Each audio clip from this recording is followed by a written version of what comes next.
So why is there something rather than nothing? See, this question is often brought up as a way to argue God's existence with known realities such as the universe and all that's in it. So what's the answer to that? Why is there something rather than nothing? Find out in this video, coming right up.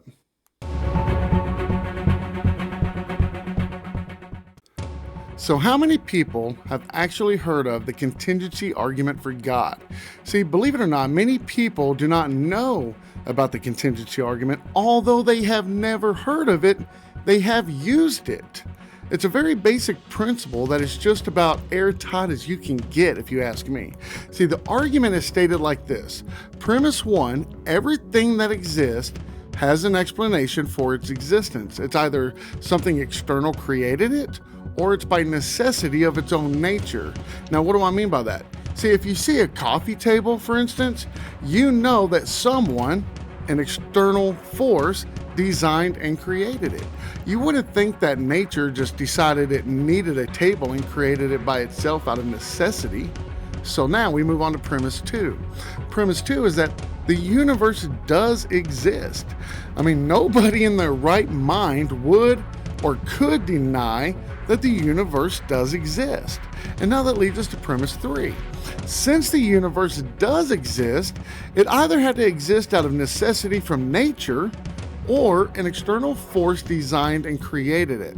Now, before we move on to premise number four, let's spend some time going over premise number three.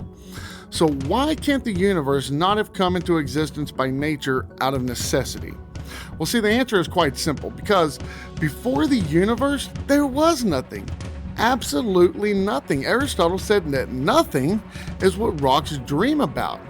So there was no nature. There was literally no thing.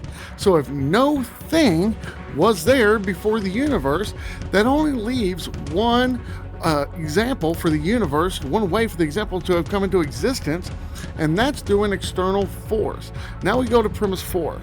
See, premise four says we now combine premise one, which states everything that exists has an explanation, and we add it to premise two, that the universe does exist, and through process of elimination in premise three, then that leaves us with premise four, which is an external, timeless, spaceless, immaterial, personal, powerful force created the universe, and we call that force God.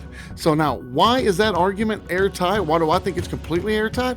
Is because I believe it is the best argument for the existence of God, and here's why. Because premise one is an observational fact that nobody can deny. Everything that exists does have a purpose. At this point, it doesn't matter how it came into existence, either by external force or necessity, it had a purpose for its existence. A sign has a purpose.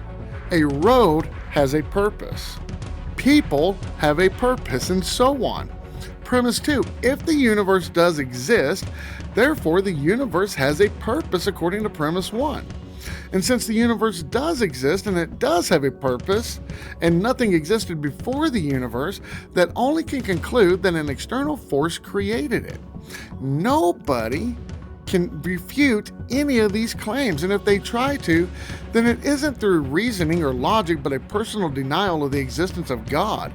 And if that's the case, no evidence will suffice. In fact, Thomas Aquinas said, "To one who has faith, no explanation is necessary. To one who without faith, no explanation is possible." So believing in God and following Jesus isn't a leap of faith. It's actually following the evidence we have to the most probable conclusion there is. See, when John the Baptist's disciples came to Jesus asking him if he was the Messiah, Jesus didn't say, go tell John to just have faith. I mean, Jesus said to go tell John the things you see, the dead rise, the sick healed, the blind see, the dead hear, and so on. And keep in mind, this was after John had baptized Jesus, heard the voice of God, and saw the Holy Spirit descending upon him. So now, don't get me wrong, some people do come to follow Jesus on faith alone.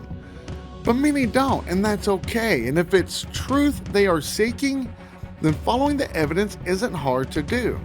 See, I watched a few videos where atheists, some quite famous, try proving that the contingency argument is a fallacy.